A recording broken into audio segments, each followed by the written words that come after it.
So I'm nervous to start because I can tell that I'm putting pressure on myself to say something. I'm really sorry I didn't do one yesterday. I fell asleep at 7 o'clock,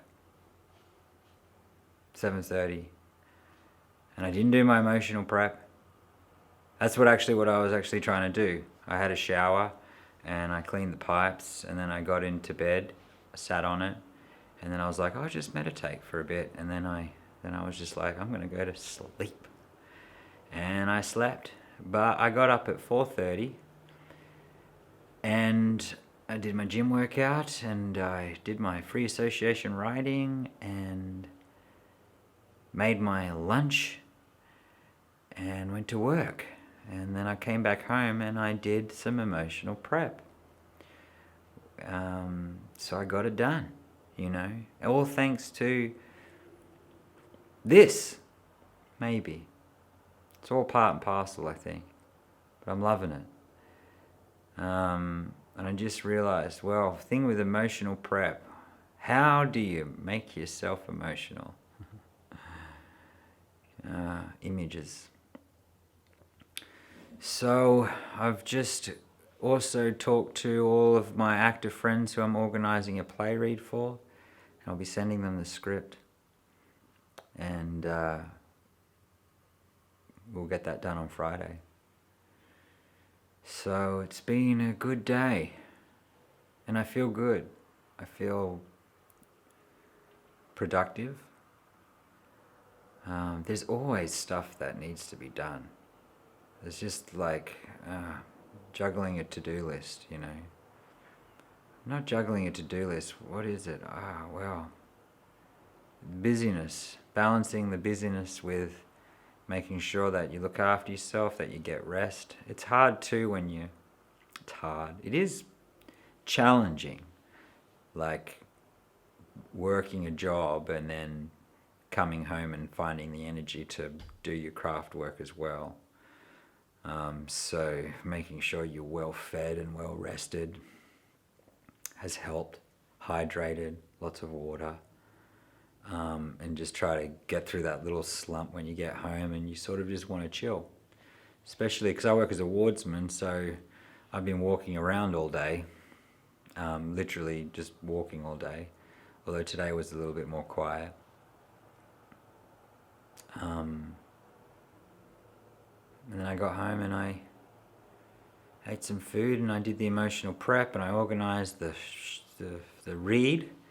And then I quickly jumped on this camera to quickly get my 10 minutes in before Colin, my brother, who is painting this, and also Alan Watts. It looks a bit wonky there, and indeed it is, but he's put that on the burner because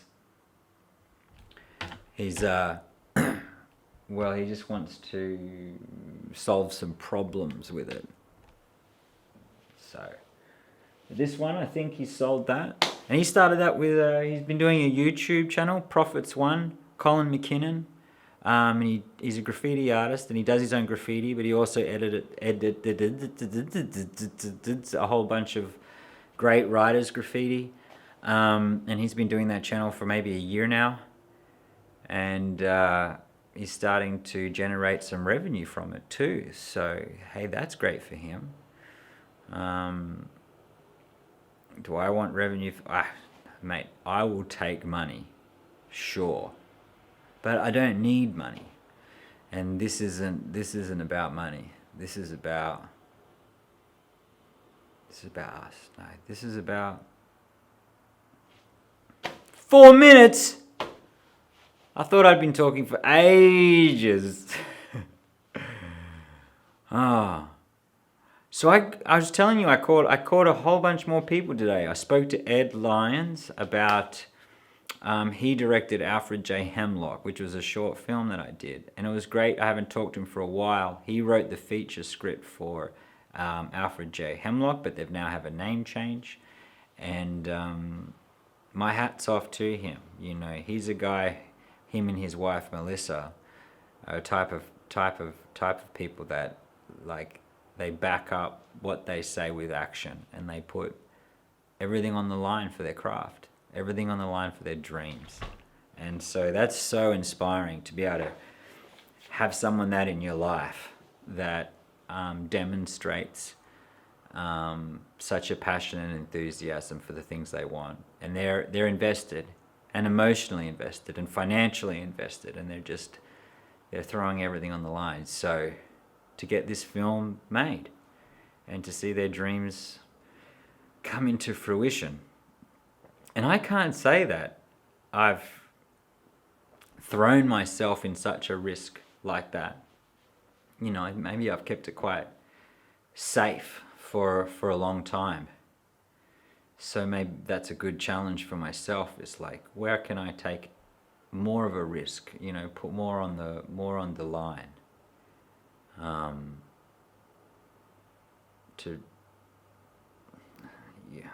Well, I'm just going to have that on the thought. You know, what is your comfort zone, and are you really just playing it safe?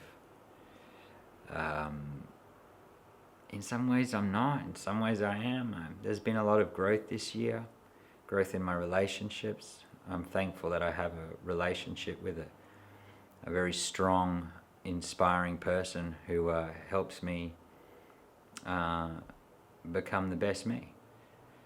And that's important. Relationships are very important. Family does it too. Family's important. But perhaps family's so used to a version of you that they're not totally comfortable with a metamorphosis that you might take. And I think that's where courage comes in too, to be able to start to articulate what you're becoming. And maybe that's the great risk, is at what cost are we willing to let go of the things that we've got so that we can fall into something greater? I don't know. I don't know. There's people that have done it before us, and they say just do it. It's important. So just keep following that. Just keep following what's inside of you. I'm reading a good book called The Art of War by Stephen Pressfield. I think I've already mentioned it, but for me, I'm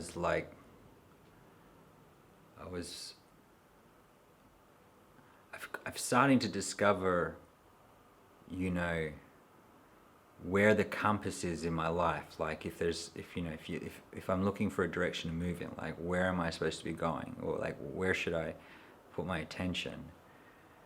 And I'm realizing that, well, because I avoid what's really important, whatever I have the most fear around, whatever I'm not, you know, like, so emotional preparation, the gym, there's sort of things that you avoid doing.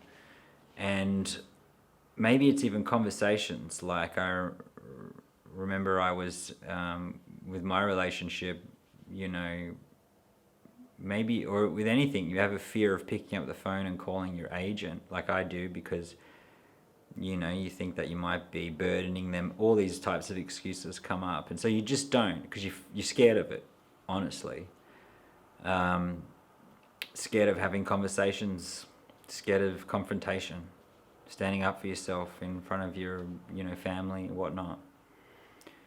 But I'm realizing that that's the best compass for me, to realize where am I can feel the tension in my heart, or sort of fear here, where it sort of, it is resistance, is contraction, and then I go, okay, well that's where I've got to go. I kind of visualize it like, let's say the truth of what you need to be is the sun. You want to walk towards the light. You want to walk towards the sun, right? And